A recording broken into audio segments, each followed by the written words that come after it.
अस्सलाम वालेकुम दोस्तों, मैं हूं आपके साथ आयशा और आप देख रहे हैं खबरी मीटर। तो दोस्तों, प्राण प्रतिष्ठा हो चुकी है और आज अयोध्या के राम मंदिर को आम लोगों के लिए खोल दिया गया है। आज सुबह से ही देश के सारे टीवी चैनल्स आपको अयोध्या से आई इस तरह की तस्वीरें दिखा रहे हैं और ये कह रहे हैं कि अयोध्या में राम भक्तों का जन सैलाब उमड़ रहा है। हर कोई रामलला के दर्शन कर लेना चाहता है। आज मैं आपको जो बताने जा रही हूँ वो आप टीवी पर नहीं देखेंगे, बल्कि वो आपको हम जैसे चंद पत्रकार ही दिखा सकते हैं। इसलिए आज आपसे एक रिक्वेस्ट है कि आप इस वीडियो को देखने के बाद प्लीज़ मोबाइल को बंद करके मत बैठिएगा। इसे अपने दोस्तों, रिश्तेदारों और जान पहचान के लोगों में शेयर ज़रूर करिए, क्योंकि अगर आप ऐसा नहीं करेंगे तो फिर आप अपने देश की सच्चाई दुनिया को नहीं दिखा सकेंगे।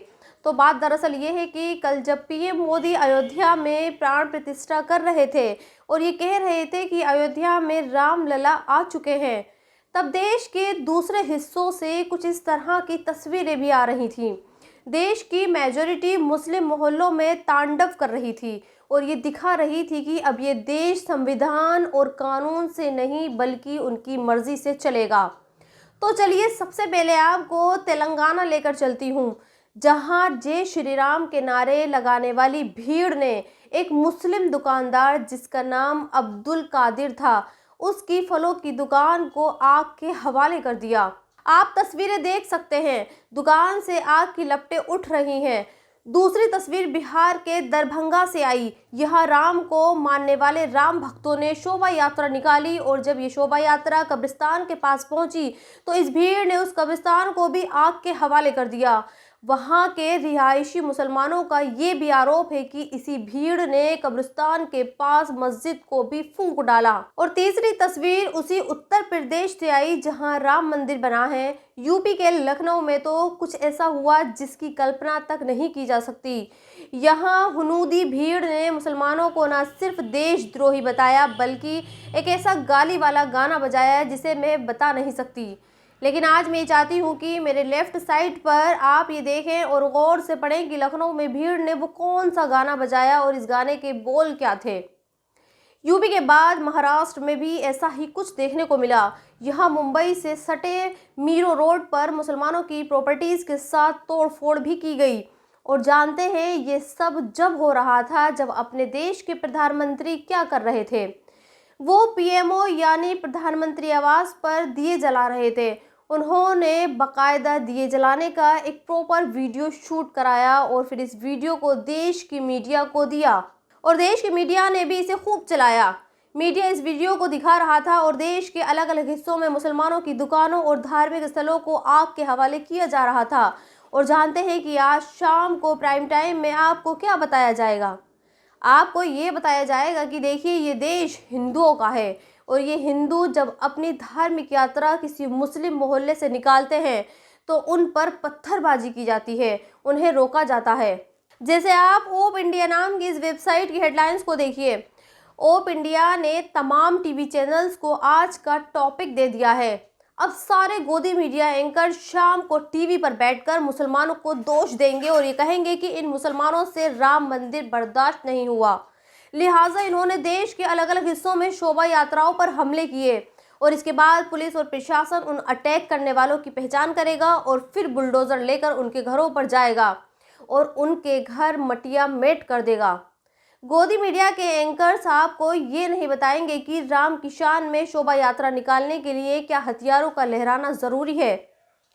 ये गोदी मीडिया के एंकर आपको ये नहीं बताएंगे कि क्या राम की शान में शोभा यात्रा निकालने के लिए मस्जिदों के सामने मुल्ले काटे जाएंगे जैसे नारे लगाने की क्या ज़रूरत है। ये गोदी मीडिया के एंकर्स आपको ये नहीं बताएंगे कि जिन मुसलमानों की दुकानों मस्जिदों में आग लगी है वो किसने लगाई है। खैर, इन सबके बीच आज अपने पीएम मोदी ने नेताजी सुभाष चंद्र बोस की जयंती पर एक शानदार वीडियो पोस्ट किया और देश को ये बताया कि कैसे कैसे सुभाष चंद्र बोस ने देश को आज़ादी दिलाई। लेकिन मोदी जी ने देश को ये नहीं बताया कि सुभाष चंद्र बोस ने इस देश में रहने वाले हिंदू और मुसलमानों के बीच फूट डालने वाले अंग्रेजों के बारे में क्या कहा था और कैसे देश के हिंदू और मुसलमानों को अंग्रेजों की इस फूट डालो वाली नीति से छुटकारा दिलाया था। लेकिन आज मैं जो आपको बताने जा रही हूँ वो मैं चाहती हूँ कि मोदी जी भी सुने और सारे देश के लोग सुने, क्योंकि जब हमारे सामने नेताजी सुभाष चंद्र बोस का नाम आता है तो हमें सिर्फ इतना ही याद आता है कि नेताजी ने एक नारा दिया था, तुम मुझे खून दो मैं तुम्हें आज़ादी दूंगा। लेकिन आज मैं आपको टीएमसी सांसद महुआ मोइत्रा का संसद में दिया गया बयान पढ़कर बताती हूँ। महुआ मोइत्रा ने 3 फरवरी 2022 को संसद में ये कहा था कि हमारे देश में नेताजी सुभाष चंद्र बोस की बातें बहुत होती हैं, लेकिन हमारे देश में नेताजी के बारे में ये नहीं बताया जाता कि उन्होंने इस देश में रहने वाले हिंदू और मुसलमानों के बारे में क्या कहा था। तो आज आप कान खोलकर सुनिए कि नेताजी ने हिंदू मुसलमानों को लेकर क्या कहा था। दरअसल नेताजी ने 3 ज़रूरी बातें कही थी। पहली बात जो नेताजी ने ये कही कि भारत में जो भी सरकार है उसे इस देश में रहने वाली सभी धर्मों के लोगों को एक ही नज़र से देखना चाहिए। और दूसरी बात उन्होंने 1938 में कही थी, जब अंग्रेज़ों ने देश के हिंदू और मुसलमानों के बीच धर्म के आधार पर फूट डालने की कोशिश की थी। तब उन्होंने ये कहा था कि आज सांप्रदायिकता ने अपना सिर फिर से उठा लिया है। खैर यहाँ आपको ये भी बता दूं कि नेताजी ने जो अपनी आर्मी बनाई थी और जिसका नाम इंडियन नेशनल आर्मी था, उसका प्रतीक सिंह टीपू सुल्तान का वसंत बाग था। और इस आर्मी की आदर्श 3 उर्दू के शब्द थे, एतमाद, एहतियात और कुर्बानी। लेकिन मौजूदा सरकार ने बोस की आर्मी से इस चिन्ह को हटा दिया है। सोचिए, एक तरफ पीएम मोदी सुभाष चंद्र बोस को याद करते हैं और दूसरी तरफ देश में उनके बताए रास्तों के खिलाफ काम हो रहे हैं और अपने पीएम मोदी खामोश रहते हैं। खैर, बात राम मंदिर के नाम पर मचे उत्पात की चल रही है, तो आज मैं ये चाहती हूँ कि आप आज 2 बातें और जानें। पहली बात उस शख्स की जाने जिसने बाबरी मस्जिद का केस लड़ा, जिसका नाम शायद आप लोग भूल चुके होंगे, लेकिन आज मैं आपको वो नाम फिर से याद दिलाती हूँ।